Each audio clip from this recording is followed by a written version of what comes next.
여러분 사랑합니다. 사랑합니다. 사랑합니다.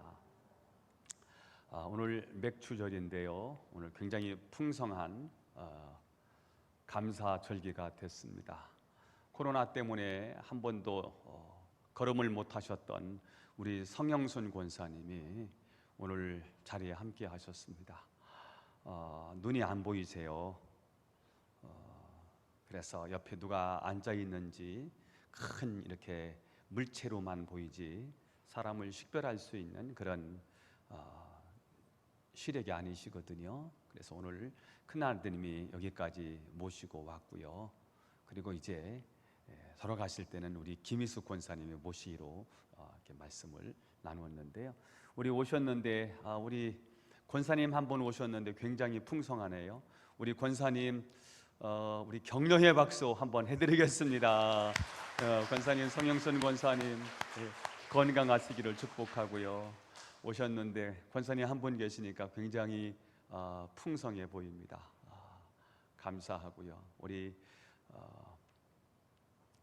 김정훈 장로님, 정혜자 권사님도 몸이 불편하신데 이 자리를 지키시려고 엄청 애를 쓰시고, 우리 박영재 권사님도 몸이 불편하셔서 가끔씩 힘들어서 못 나오시는데 오늘 또 이렇게 참석을 하셨고요. 연세 드신 저 뒤에 장효신 권사님 또 몸이 불편하신데 함께 해주셔서 감사하고, 우리 장정현 권사님도 옆에 계시네요. 저 우종순 권사님 어르신들이 함께 해주셔서 힘이 되고요. 우리 이건규 장로님 불편하신데 우리 두네 분도 이렇게 계속 자리를 지켜주셔서 감사하고, 이 교회에 이분들의 헌신 눈물 땀방울이 있어서 우리가 여기까지 오게 됐지요. 감사하지요. 우리 몰아서 우리 어르신들의 건강을 기도하시면서 감사해서 더 건강하시라고 힘을 내시라고 한번 박수로 격려해 드리겠습니다.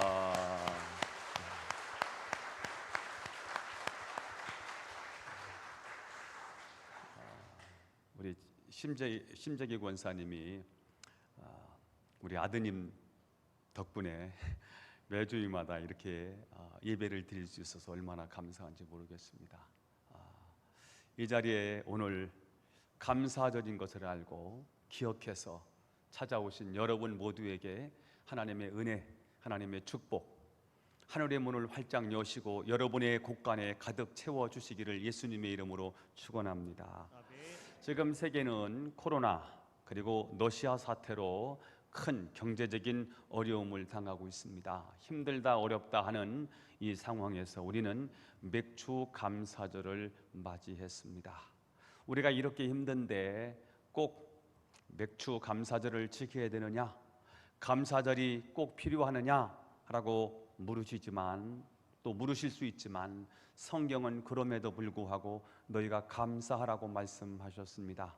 왜냐하면 감사는 축복이기 때문입니다. 감사가 뭐라고요? 감사는 축복이기 때문입니다. 아멘. 하나님은 우리에게 감사를 요구하시는 것은 하나님이 뭔가 우리 인간의 무엇인가를 받으려고 하는 게 아니고요, 무엇인가를 빼앗아 가지려고 하는 마음이 아니고요, 우리를 축복해 주고 싶은 거예요. 그런데 감사는 아무나 하는 게 아니고 감사는 믿음이더라고요. 감사는 신앙이에요. 그럼에도 불구하고 신앙으로 하나님 앞에 감사할 때 하나님은 우리에게 축복해 주신다는 거예요. 맥추절이 뭐예요? 맥추절은 원래 이스라엘 백성들이 밀과 보리를 추수한 후에 너무 감사해서 하나님 앞에 절기를 첫 열매를 드리면서 감사했던 절기이거든요. 이것을 우리 한국교회는 교회력에 따라서 7월 첫 번째 주일을 맥주절을 지키자.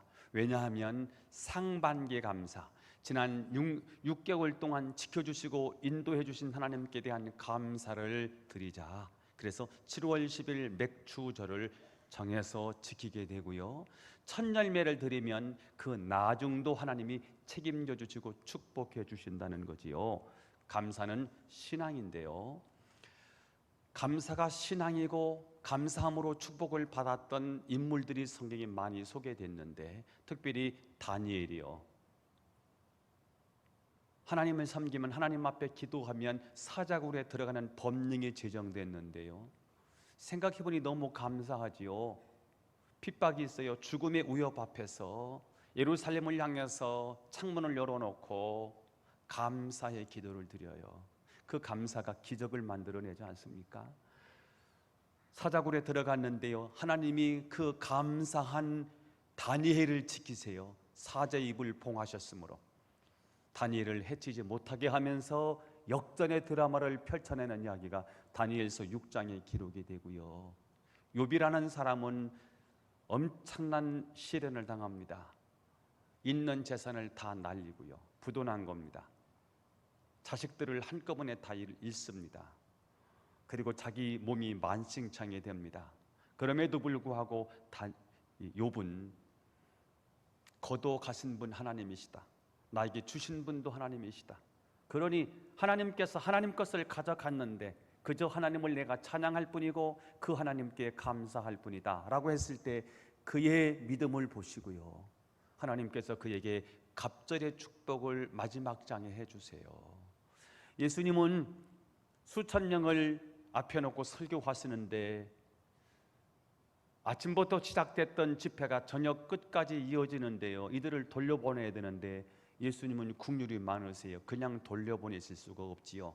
그래서 수수문에서 찾았는데 보리떡 5개와 물고기 2마리인 거예요. 이것밖에 없어요. 고작 이것밖에 없는 거예요. 그런데 고작 이것밖에 없는 오병이어를 가지고 감사의 기도를 하셨어요. 그랬더니 나누어주고 나누어주는데도 넘치는 하나님의 그 엄청난 기적을 만들어내요.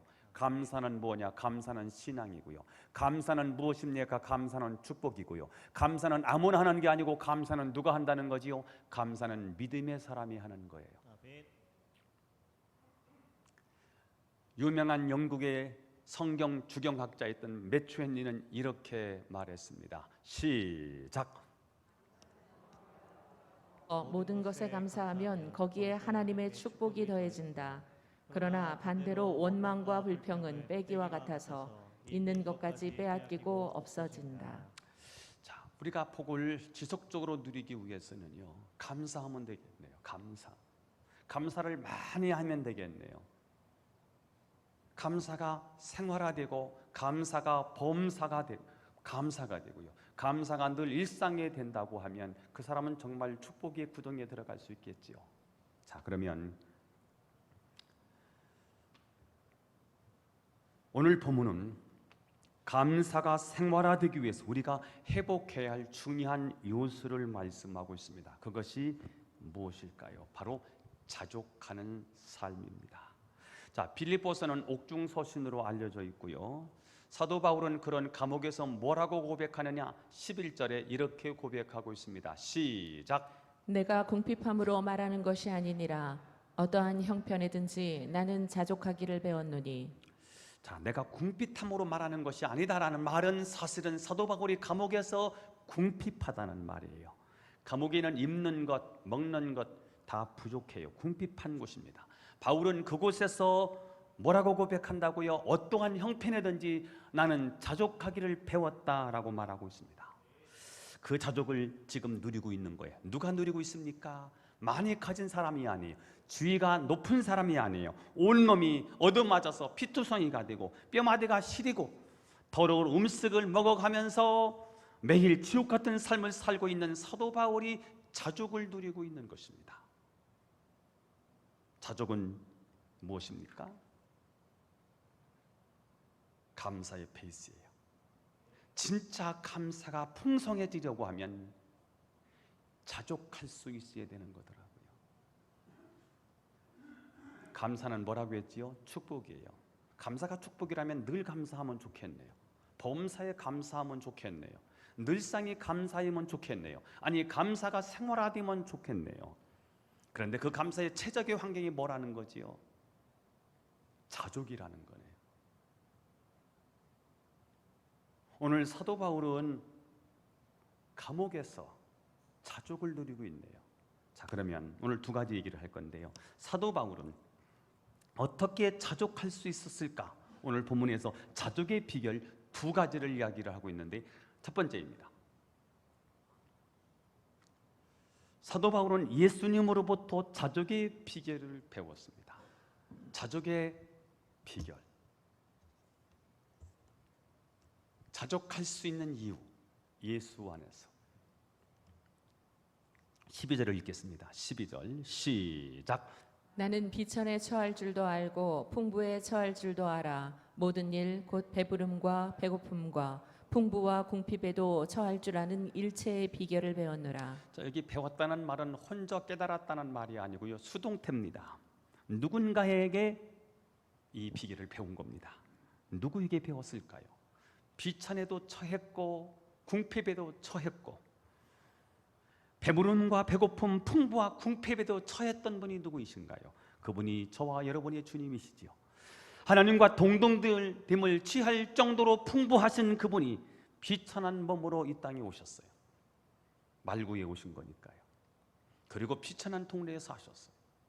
아주 가난하고 궁핍한 그 지역에서 30년을 사셨고요.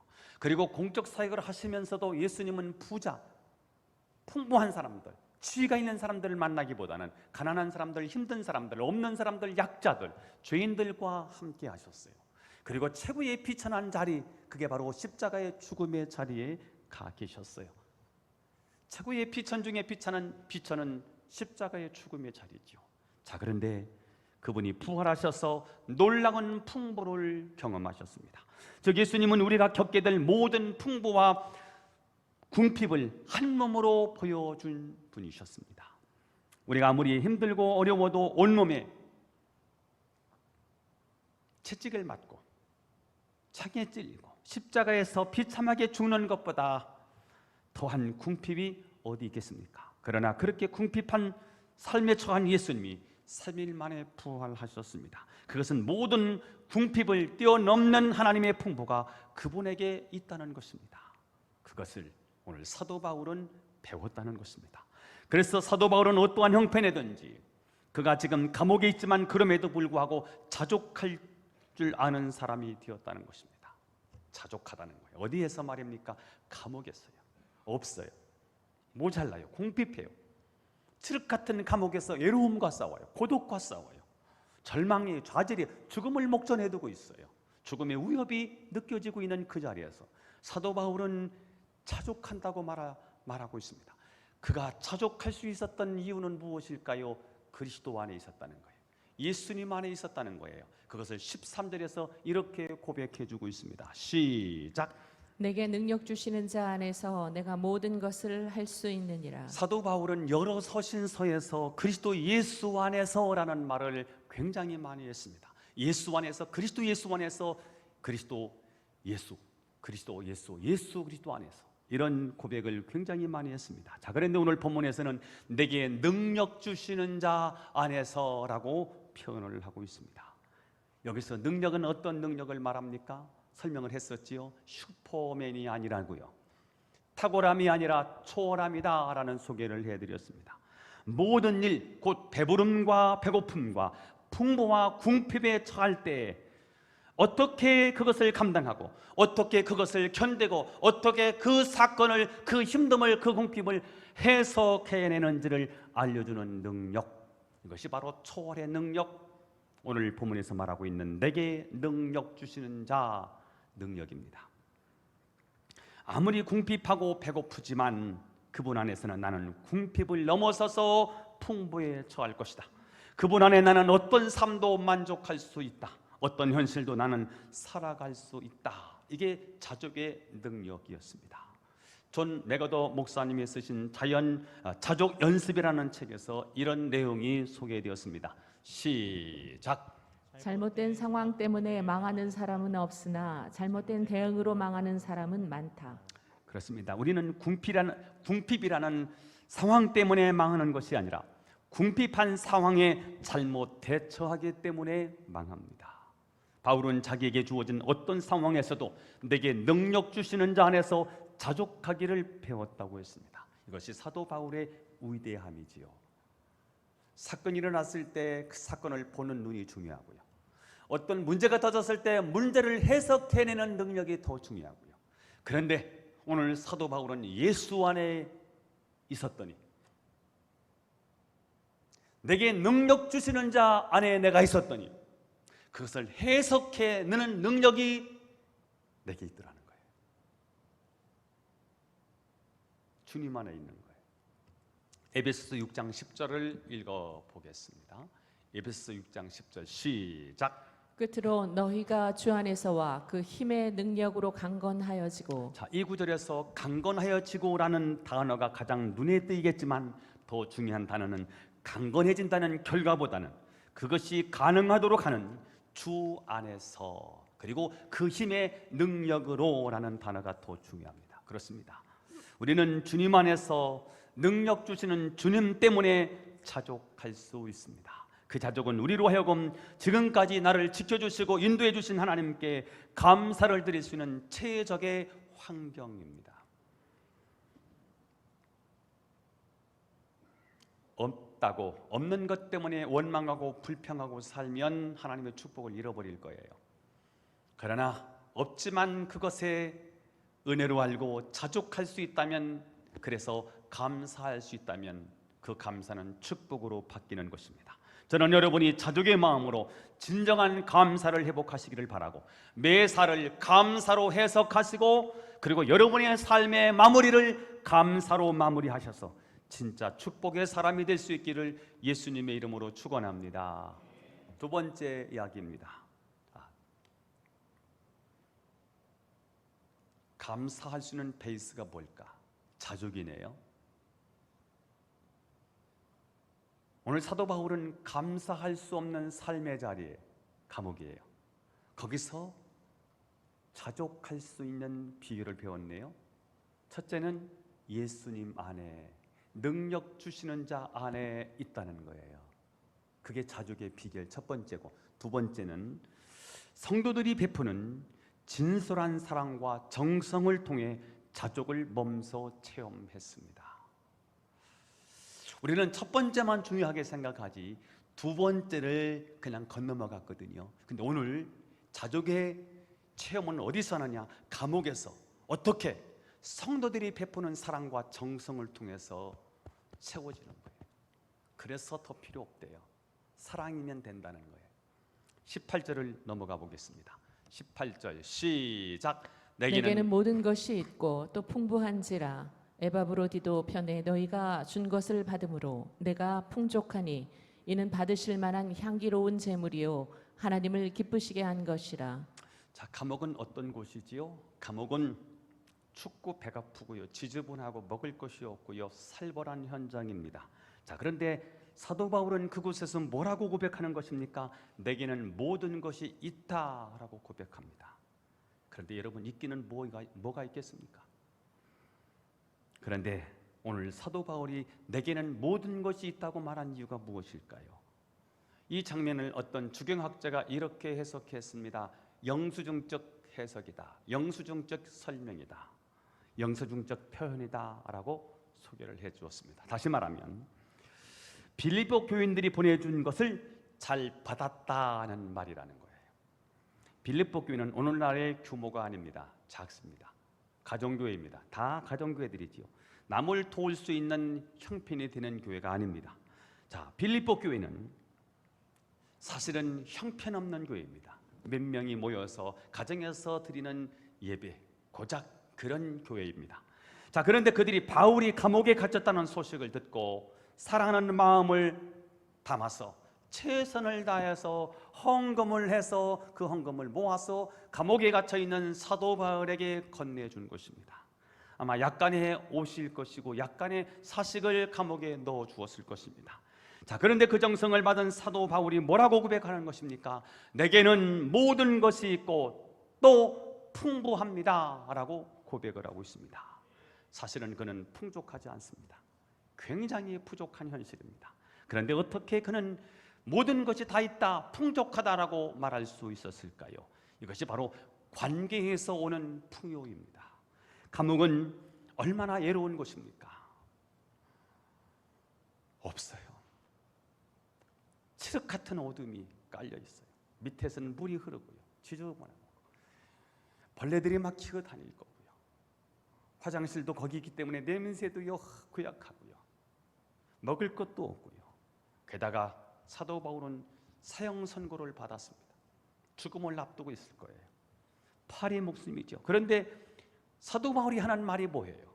이 절망적인 현실에서 당신들이 보내준 사식, 그 얼마 안 되는 여러분의 정성을 받고 나는 너무 풍족합니다. 이것이 자족의 베이스였습니다. 아니, 감옥에서 아무것도 없는데 어떻게 자족을 누릴 수 있었을까요? 바로 빌립보 교인들이 보내준 얼마 되지 않지만 그 안에 담겨있는 그들의 정성, 그리고 언제 죽을지 모르는 자신을 위해서 기도하고 있는 그들의 사랑이 전해졌을 때 그는 자족할 수 있었습니다. 아, 하나님, 내가 혼적인 줄 알았더니 혼자가 아니었네요. 저를 생각하고 있는 교인들이 있었네요. 저를 위해서 정성을 다해서 헌금을 해준 사람이 있었네요.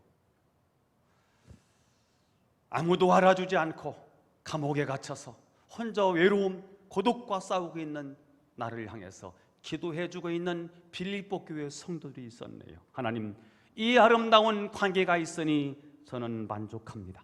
내 고난과 아픔과 이 고통을 함께 동반하고 함께 공감해주고 기도해주고 있는 교인들이 있으니 하나님, 저는 감옥에 있지만 불만이 없습니다.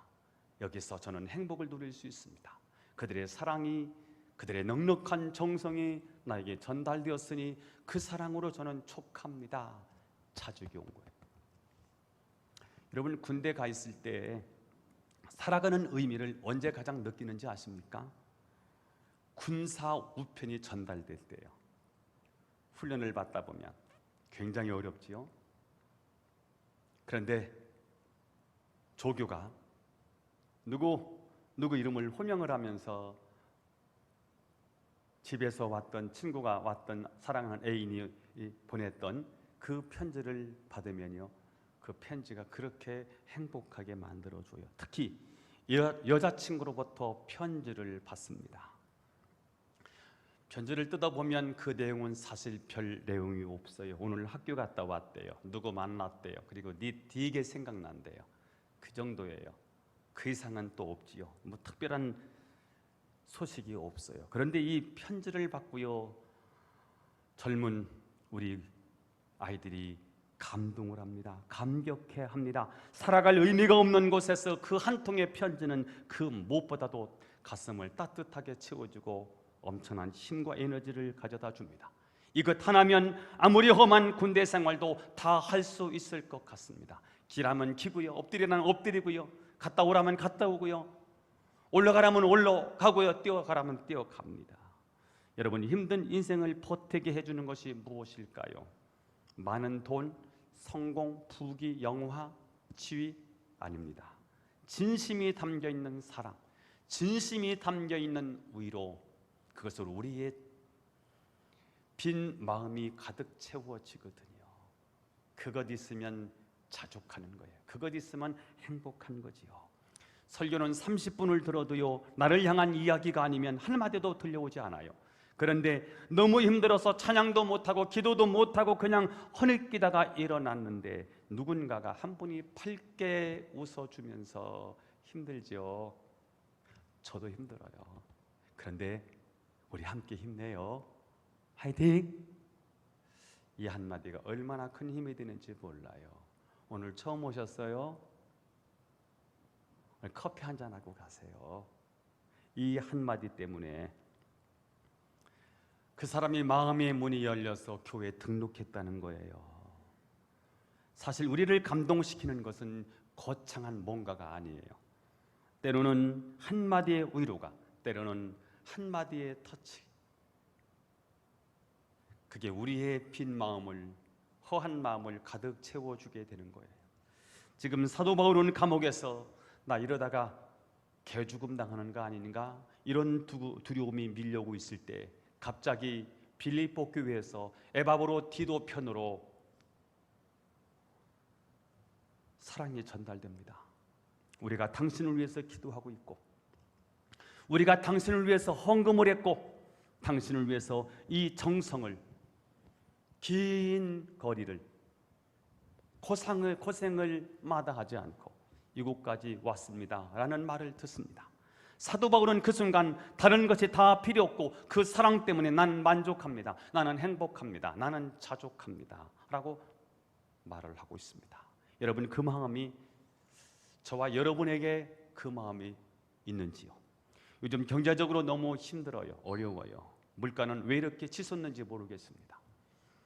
러시아는 왜 우크라이나를 공격해서 우리를 이렇게 힘들게 하는지 생각하면 굉장히 속상합니다. 되는 일도 없고요, 힘들어 죽겠습니다. 그런데도 불구하고 여러분, 우리가 예배당에 온 이유가 뭐가 있을까요? 첫째는 하나님의 은혜가 그리워서 하나님께 영광을 돌리기 위해서 오셨을 거예요. 그런가 하면 어떤 사람은 따뜻한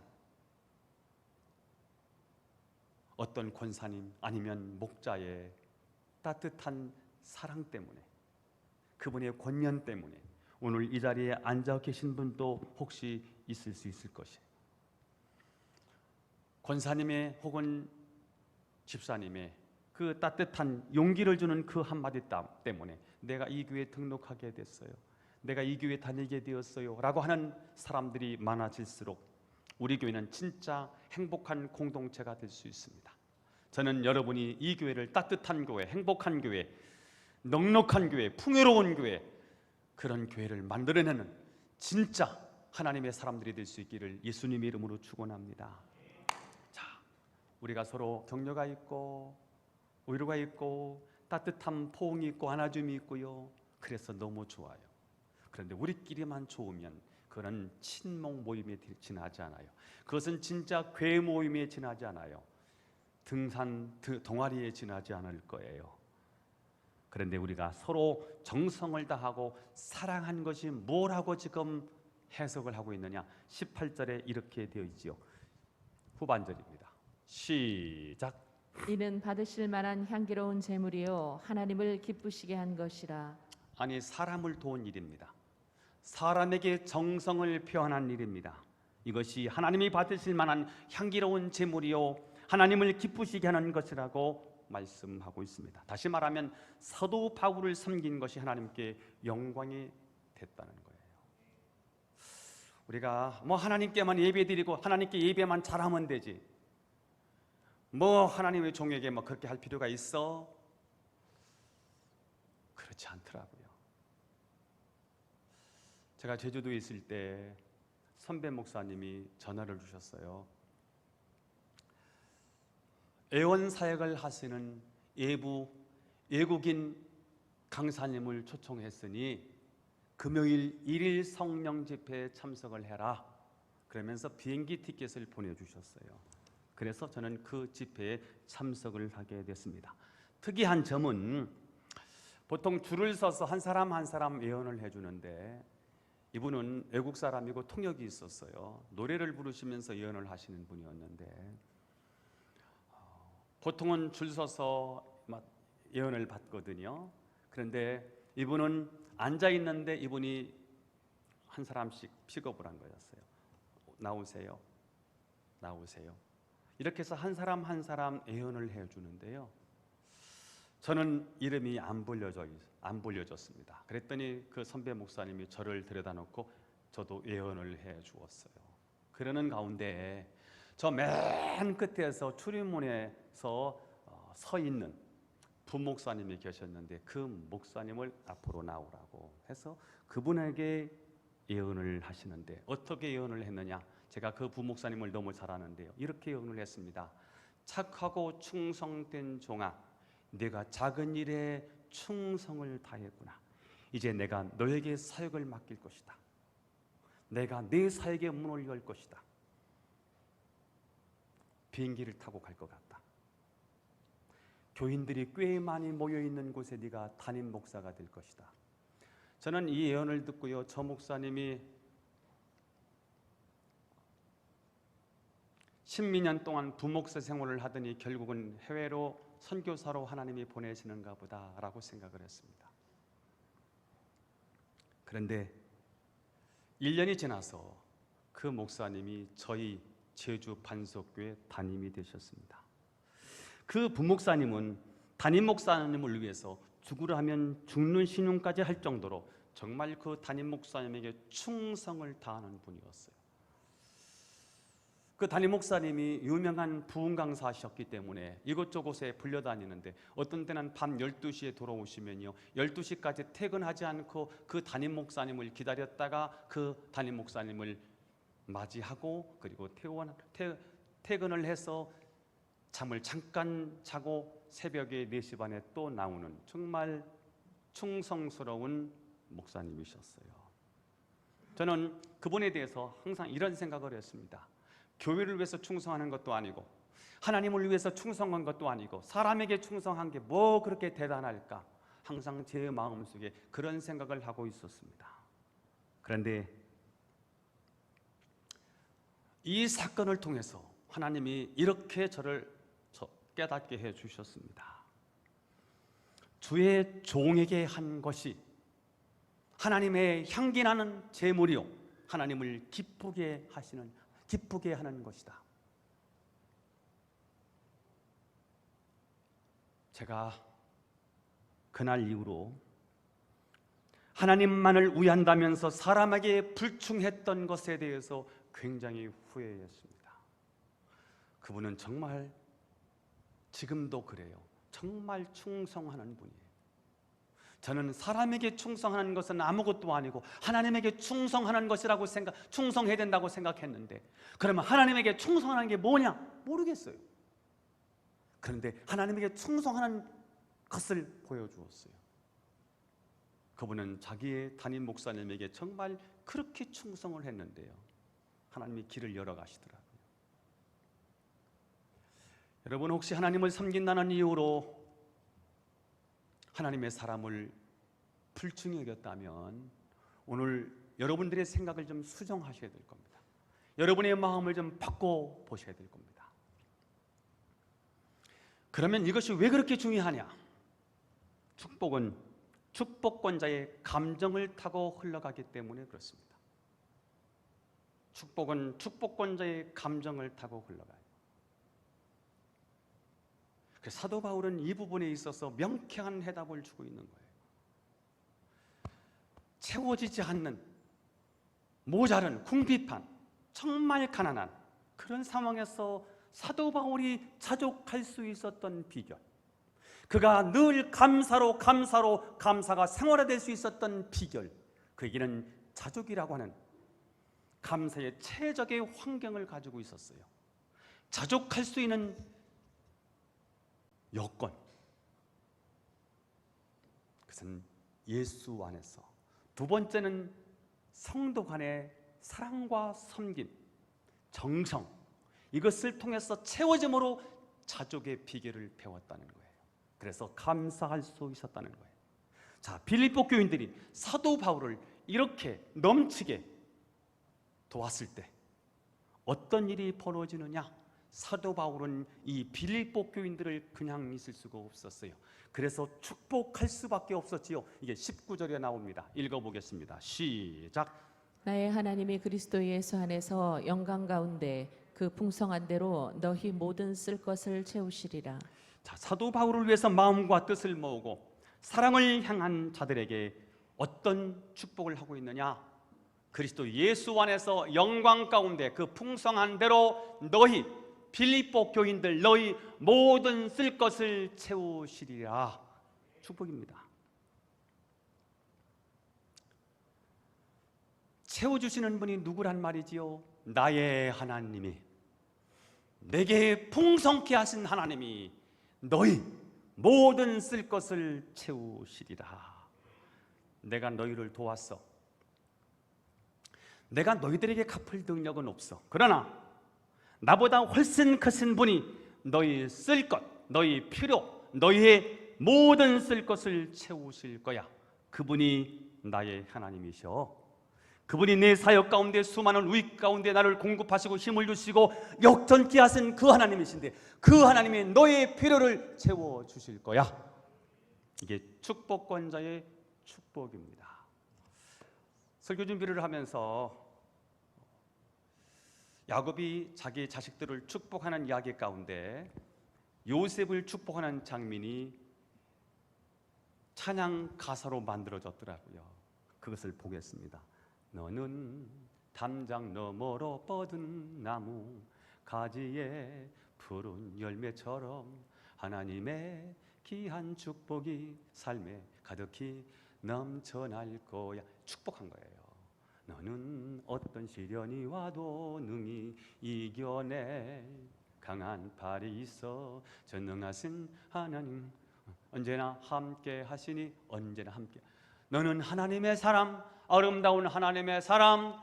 나는 너를 위해 기도하며 내 길을 축복할 거야.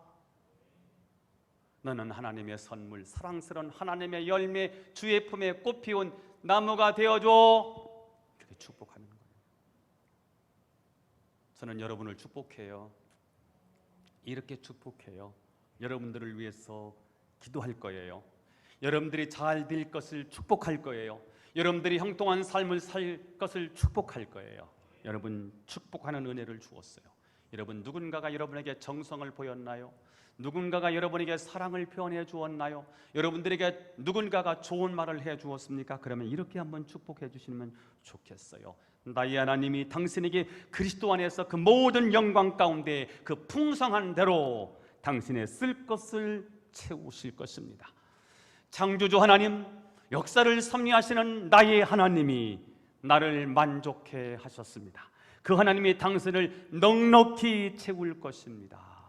이 자족의 환경이 우리로 감사자로 만드는 것입니다. 말씀을 정리하겠습니다.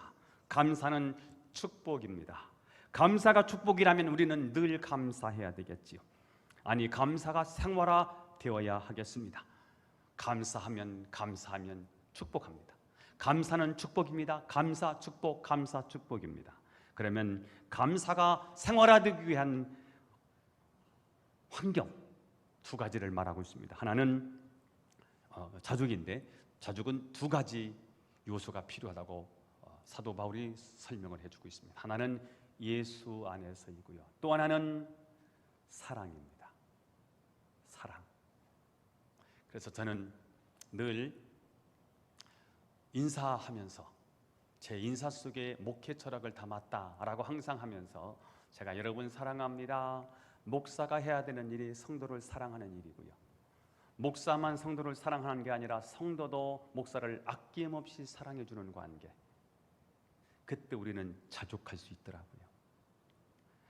그 자족의 환경 위에 우리는 감사할 수 있습니다. 감사는 축복입니다. 기도하겠습니다. 하나님 아버지, 오늘도 우리를 사랑하셔서 말씀을 주셔서 감사합니다. 이 말씀 붙잡고 감사가 생활화되게 하시고 감사함으로 복을 받는 자들이 되게 하옵소서. 감사의 최적의 환경, 자족이라는 사실을 배웠습니다. 우리는 어떻게 자족할 수 있을까? 예수님 안에서, 그리고 사랑의 관계를 통하여 우리는 비어있는 우리의 마음이 가득 채워질 줄로 믿습니다. 자족하며 감사하는 자들이 되게 하옵소서. 예수님의 이름으로 기도하옵나이다. 아멘.